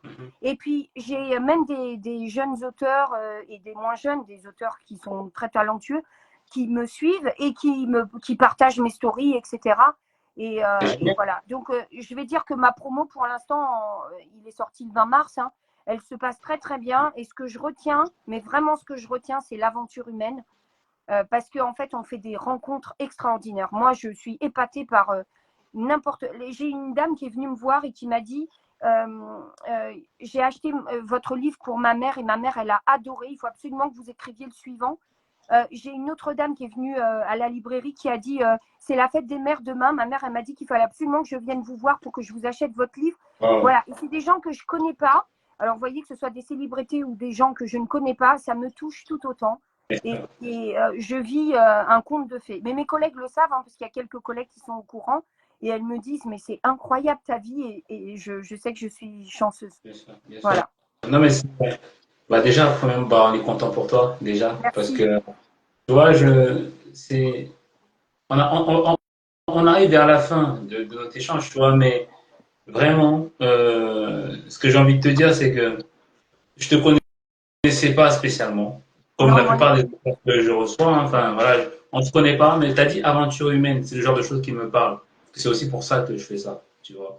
Et donc, de voir que tu es parti de quelque chose quand même très difficile, qui t'a fait lâcher une petite larme quand même, c'est la première fois dans mon live, tu vois, c'est qu'il y a un petit live, donc ça m'a fait quelque chose aussi. Et de voir que, tu vois, en fait, finalement, ta vie ressemble à ton livre. C'est-à-dire, c'est de la tristesse, mais à côté, il y a des moments de joie. Tu vois, et je trouve ça beau. En fait, je trouve ça vraiment beau. Je suis content pour toi que ça se passe comme ça. Tout ce que tu as dit, c'est ultra positif. Voilà, ça montre que on peut être malheureux la veille et être heureux le lendemain, et sûrement malheureux encore après. Mais si on est malheureux après, c'est qu'après, on sera encore heureux, tu vois. C'est que il y a jamais, tant qu'on se bouge, il n'y a jamais de malheur sédentaire en fait. Hein. Il y aura toujours ce truc-là de si je fais les choses de la bonne façon, bah, je peux que provoquer du bonheur et ce bonheur, tu l'as provoqué en fait. Personne te l'a offert en fait, tu vois. Et en fait, ce qui est sympa aussi, c'est que quand je lance un livre, je fais toujours un lancement avec mon cercle, mes amis les plus proches, la famille, les amis les plus proches. Et là, en Hum, fait, comme c'était le deuxième, bah, je ne m'attendais pas à ce qu'il y ait autant de monde qui vienne. En plus, on devait faire ça dans le jardin, il s'est mis à pleuvoir parce que forcément, cette année, il pleut tout le temps. Et le fait d'avoir eu tous ces amis, tous ces gens qui sont arrivés comme ça ce jour-là, mais ça m'a donné une énergie, une force, et je me suis dit, mais alors bon, après, on a peur, hein, parce qu'on se dit, oh là là, est-ce que le livre va plaire, etc. Mais, c'est ça. mais en fait, je me nourris de l'aventure. En fait, quand je dis c'est une aventure humaine, c'est parce que je me nourris en fait de ces échanges humains et de ces joies, de ces. Moi, j'aime les gens. En fait, j'ai toujours aimé par définition les gens et les Portugais et les Français, ils sont comme ça et tous les autres. Hein, mais voilà, c'est parce que c'est ma double culture. Et Bien sûr. quand on aime les gens, bah, en fait, et si on arrive à le transmettre dans nos livres, bah, je pense que voilà, moi, c'est vraiment ma plus grande satisfaction. Bien sûr que j'aimerais vendre des livres et que j'aimerais en vendre beaucoup parce que c'est aussi pour mon éditeur qui m'accompagne. Bien Mais sûr. voilà, moi, ma première satisfaction, c'est la transmission et donner du plaisir et du bonheur aux gens, comme eux, ils m'en donnent à moi quand ils achètent mes livres ou quand ils viennent me voir et qu'ils me disent oh, j'ai lu ton livre, il était trop bien. Bon, après, ça va m'arriver, hein, ça va m'arriver des mauvais avis. J'en ai pas encore eu, mais ça peut arriver aussi. Hein, Ça va j'en suis arriver, complètement consciente. bien sûr, ça fait Ça partie du truc. arrivera, Bien ça sûr. arrivera. Mais voilà, voilà. Le partage, l'aventure humaine, je pense que c'est ce qu'on doit retenir d'un livre. C'est comme un bébé, quoi. Le bébé, c'est mon troisième bébé, le quatrième, on va dire. Il est arrivé et puis hop, je l'ai lancé, voilà. Et voilà. J'espère qu'il aura une belle route et qu'il continuera à se faire connaître. J'ai beaucoup de chance. Je savoure tout ce qui m'arrive, vraiment. Bien sûr, bien sûr. Et donc là, tu as parlé de tes quatre bébés. Est-ce que du coup, l'ensemble des valeurs là que tu défends, parce que si je devais résumer les valeurs que j'ai entendues, que tu mets en avant, donc il y a le partage, Ouais. il y a, t'as pas cité l'amour, mais il est inhérent, enfin, voilà, il est implicite. Le partage, l'amour. Est-ce que t'as pas parlé de bienveillance, mais j'ai l'impression que tu es quand même quelqu'un de très bienveillante. Est-ce que dans ton livre, c'est quelque chose que tu mets en Oui, avant, même si tu n'en as pas parlé? oui, oui. Je suis quelqu'un d'empathique et de bienveillante et euh, il y a des gens qui me disent, ça fait 3 ans que je suis professeur bénévole à l'hôpital. Et quand j'arrive auprès des enfants, des jeunes ou des moins jeunes, euh, la première chose qu'ils disent, c'est que oh, elle est cool, elle est gentille, elle est empathique. Et je suis très empathique. Et forcément, il y a toujours un peu il y a toujours un peu de soi dans les livres. Hein. Donc, j'ai des personnages un peu moins empathiques, mais j'en ai quelques-uns qui sont très empathiques. Bien sûr, bien sûr, bien sûr. Et s'il fallait citer comme ça deux sujets pour lesquels tu pousserais un coup de gueule, ce serait lesquels? Des sujets qui n'ont rien à voir avec la littérature, hein, mais Ouais. des sujets. Alors moi, il y a un truc que je comprends pas, c'est la guerre. Je suis désolée, mais quelle que soit la guerre, je comprends pas. Non, mais c'est vraiment un coup de gueule dans le sens où moi, je suis pour la paix. Je suis pour la paix et je pense que la différence entre nous, c'est pas la différence, la différence de culture, de religion, de quoi que ce soit, ça devrait pas nous éloigner, ça devrait nous rapprocher.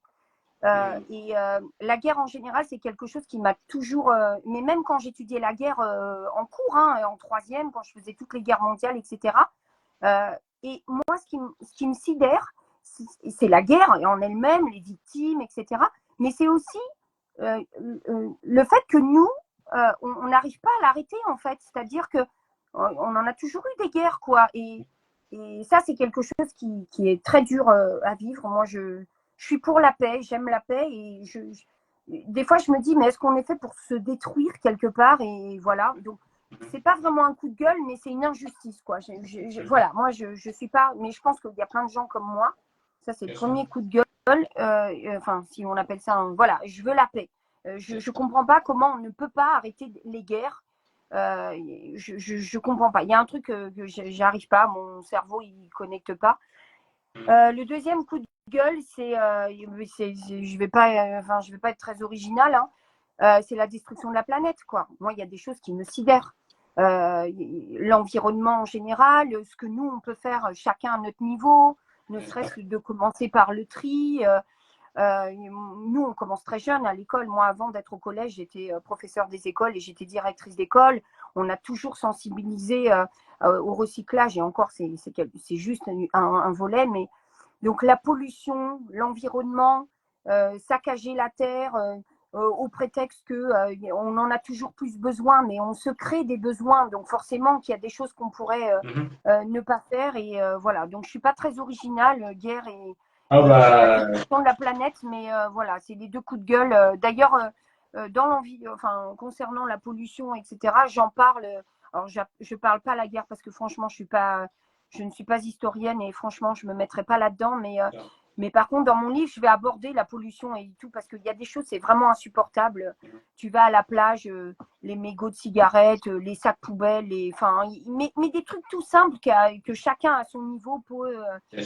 Moi, quand j'entends des gens qui jettent et qui disent mais il faut bien que nos impôts servent à quelque chose, ça me fait bondir. Voilà. non, non, mais il n'y a pas de. Parce que tu as dit que c'était pas original, mais je pense pas qu'il faille forcément citer des choses originales. C'est des choses qui te touchent. C'est ça le plus Ouais, important. ouais. Après, au contraire, plus les choses, même si c'est des choses communes, ça montre juste. Tu sais, on n'a pas besoin de se forcer à être particulier. Hein. Je veux dire, c'est très bien aussi d'être comme tout le monde, tu vois. Et moi, oui, c'est des sujets qui me touchent aussi.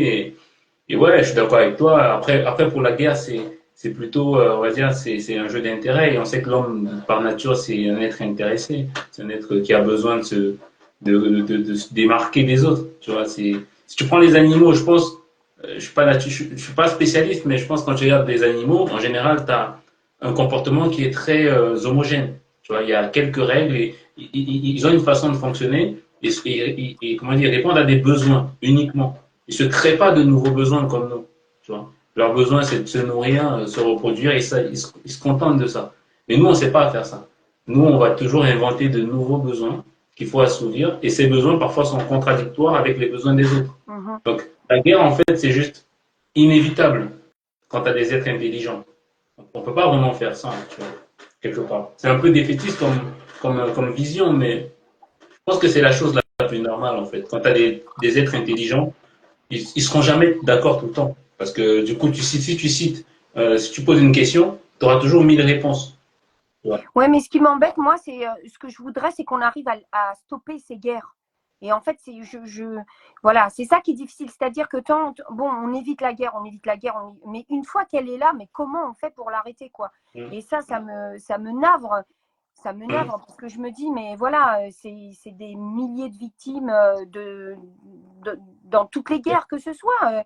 Mais je le disais déjà en troisième, hein, moi je disais à mon prof, mais moi je ne comprends pas comment on ne peut pas arrêter les guerres. Et voilà, mais c'est ce que tu disais, peut-être que voilà, je sais pas, je sais pas. En plus, j'ai même pas la réponse, hein, je n'ai pas la réponse. Voilà. Bien sûr, non, mais je pense que c'est un sujet compliqué et je pense que c'est l'un des sujets où la réponse c'est juste la bêtise de l'homme et l'homme est bête parce qu'il est intelligent. C'est ça qui est con en fait. C'est que moins t'es intelligent, plus t'es, c'est assez fou comme phrase. Moins t'es intelligent, moins t'es bête. Tu vois, c'est assez bête en fait. Mais si je prends le cas des animaux, ils sont intelligents dans une limite. Et du coup, ça rend leur comportement, leurs attitudes un peu moins bêtes. Elle est plus cohérente en fait. Mais nous, vu qu'on est très intelligent, on va avoir des attitudes totalement incohérentes. Tu vois. Donc il n'y a pas vraiment, c'est un problème sans réponse en fait. Hein. Je pense que c'est triste, mais il y aura toujours des guerres et on ne pourra jamais changer, tu vois. Ouais, Clairement, on peut améliorer les choses, mais je pense pas qu'on puisse un jour arriver à un niveau où on se bat plus les uns contre les autres. Tu vois. ouais. Non, mais c'est comme la destruction de la planète, hein, voilà, hein, il faut qu'on arrive à renverser la vapeur, mais c'est compliqué, quoi. C'est compliqué. C'est compliqué. Bah écoute Lise, c'était un grand plaisir de t'avoir ce soir, vraiment. Merci, Euh, vraiment, merci pour tout ce que tu fais. Merci de mettre en avant tous ces auteurs. Voilà, moi j'ai adoré. J'ai passé un super moment. J'espère que les gens qui étaient avec nous aussi. Mais je te remercie infiniment parce que ça fait du bien d'avoir des gens comme toi qui nous mettent à l'honneur, qui nous permettent de nous faire connaître. Parce que voilà, c'est toujours… voilà, si on veut vendre des livres, il faut aussi nous faire connaître. Et puis, même si je ne vends pas de livres, j'aurais été tellement contente d'avoir passé ce moment avec toi. Franchement, je pense que tu mérites vraiment d'être connu. Et j'espère vraiment que tes projets vont continuer et que tu vas pouvoir faire quelque chose d'extraordinaire avec nous tous. Les maisons d'édition, les auteurs, voilà, je te le souhaite vraiment parce que voilà, moi je crois beaucoup en toi et en ce que tu fais. Ça fait vraiment plaisir et puis ouais, et puis comme je t'ai dit, on s'était déjà rencontré une fois pour du coup pour le service mise en relation, enfin plutôt promotion, etc. Et je tenais vraiment à ce qu'on se voit dans ce format aujourd'hui. Malheureusement, on n'a pas une communauté très grande, donc du moins pour l'instant. Donc c'est vrai que moi je promets pas aux gens des chiffres mirobolants. Moi, ce que je promets, c'est juste une expérience humaine. C'est qu'on va discuter, on va vraiment s'intéresser à toi. C'est ça qui m'intéresse moi. C'est on va apprendre à te connaître. Et c'est des vidéos que je repartage. Et je vois que tu fais plus de vues dans les repartages qu'en live. Tu vois, là, il n'y a pas beaucoup de monde. Par contre, les gens, parce que souvent, ils sont pas disponibles. Par contre, je vois que les vidéos, elles sont de plus en plus vues. Oui, et puis ce soir, il y a le Portugal qui joue. Hein. Il ne faut pas oublier aussi. Hein. Donc, il y a beaucoup de Portugais qui sont devant le match, hein, je pense. Hein. Voilà. Bon, en tout cas, merci à tous ceux qui ont participé. Merci pour tous vos commentaires. Merci Alice pour nous avoir accordé ce temps, d'avoir dévoilé ces choses quand même très personnelles. Je pense pas que tu les raconté dans 10 000 lives. Non. Voilà. Non. Ça fait plaisir. Et puis on reste en contact de toute façon. On a encore un petit projet ensemble. C'est vrai. C'est vrai. On se tient au courant et merci à tout le monde. Et puis, un grand bonjour, un grand bonsoir. Bonne soirée à tous. Et j'espère que le Portugal va gagner. Hein. Ciao, ciao. Ciao, ciao.